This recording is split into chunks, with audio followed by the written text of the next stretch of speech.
There is a story from India that is ancient.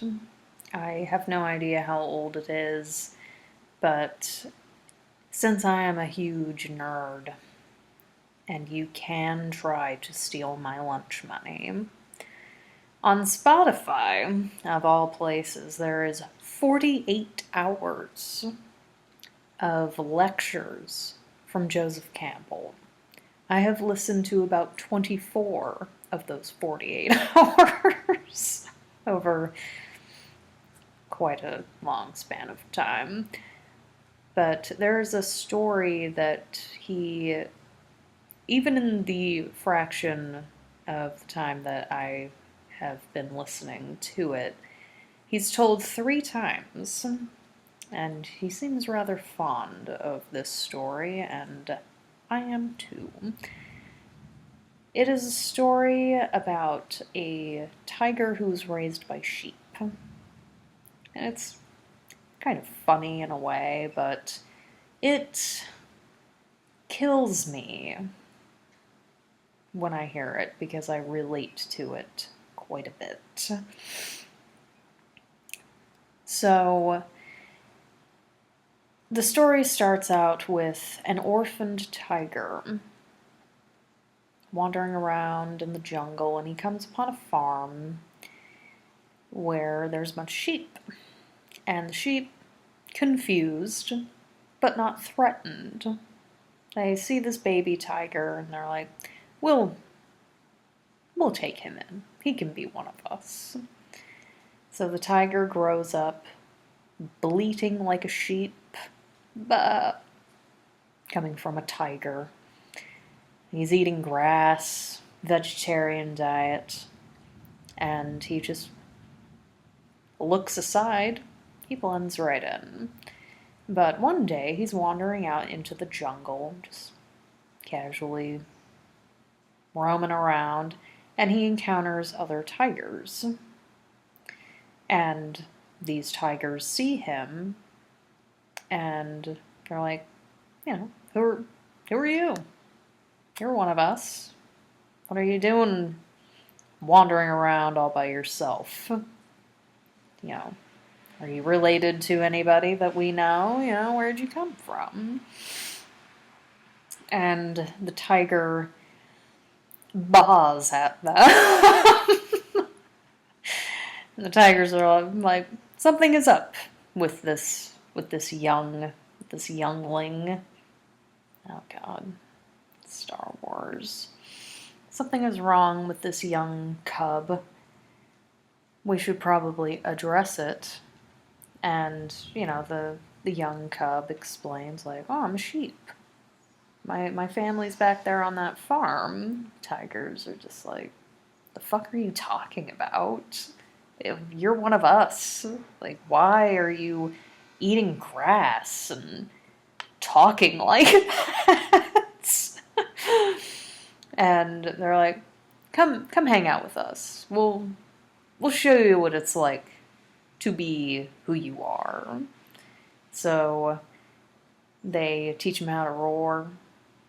They show him, like, this is meat. Isn't it great?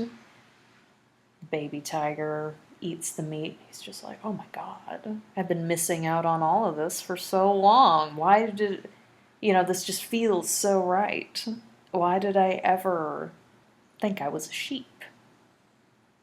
How stupid am I? I never knew this was an option. And much like the spider's thread, this can be read in a couple of different ways, but we'll talk about the baseline understanding of it as far as being in denial and being lost in regards to who you are as an individual. Because the tiger, growing up with sheep, he had no idea that he could do tiger things because he didn't know what tigers were. He didn't know he was one of them. And I relate to that quite a bit because I feel currently like I am in an area that I don't want to be in, surrounded by people to whom I absolutely do not relate. And maybe they're the tigers and I'm the sheep, you know? I'm not gonna say I'm a badass tiger. I'm gonna post memes with, badass guys, Tom Hardy smoking a cigar, talking about you kids need to man up. No, I could very well be the sheep. But I just, and as far as who I am as a person, I don't know. I think about it a lot, and it troubles me deeply. I don't know what I'm good at. I mean, I know what I'm good at, but at the same time, I feel like I just don't know how to do it anymore. Because I used to write all the time when I was younger, and it was just this oceanic experience. You just feel so in tune with who you are. The having fun being creative and just coming up with wild ass stories and, just digging deep into your own creativity and doing something that you really legitimately enjoy. But I feel like I don't know how to do it anymore. And as far as art, I used to be quite the artist. And now I just have absolutely no motivation to do it, and I haven't for a really long time. I mean, even with this channel, I used to upload videos all the time because I was like, oh man, reading The Training of an English Gentleman by Yolanda Silbridge sure is a kicker. And then I stopped.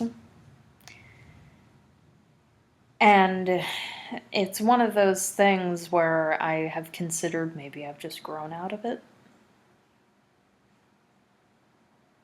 Maybe my interests now suddenly lie elsewhere, wherever that is.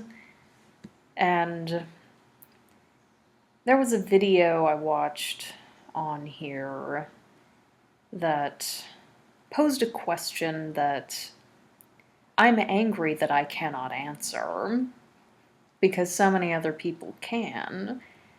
She was talking about trying to choose between two things to do with her career. And she asked herself, if someone told me that there was one thing in my life that I would never be able to do again that would devastate me, what is that thing? And I've asked that to a couple of people, and they're just like, oh, immediately they can answer. And for me, I don't know.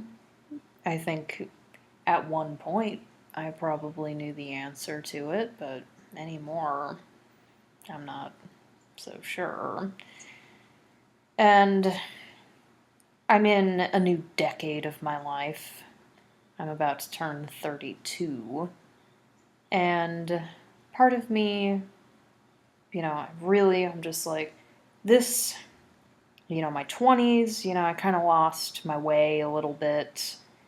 And I'm going into my 30s, stumbling, but I want this to be another decade where I find what I want to do, maybe get back into doing something I want to do, but I am just waiting for other tigers, and I don't know if they're ever going to come. So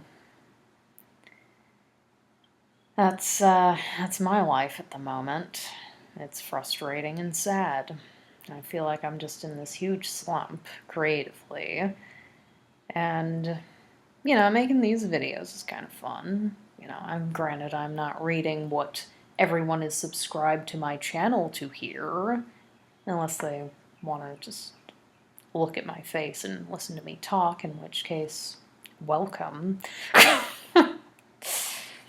So, The last time I really felt like I was found by a bunch of tigers was at a friend's wedding.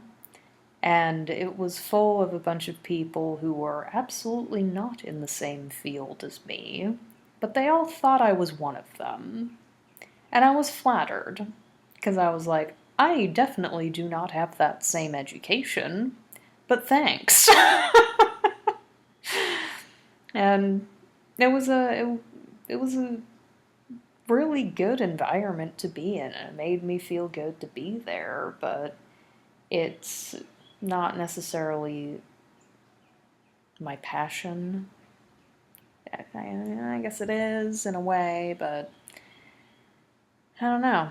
I'm still just trying to figure that out.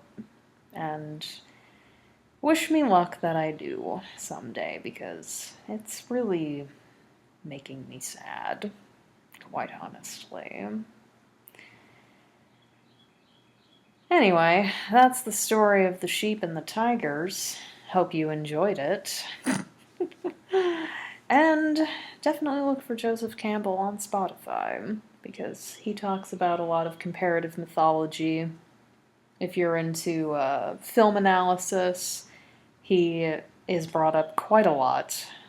He wrote The Hero with a Thousand Faces, among many other books, and it is quite enlightening in a sense of something that I used to be interested in. Storytelling, for fuck's sake. But for now, I suppose I'll just regurgitate other stories until I can write my own.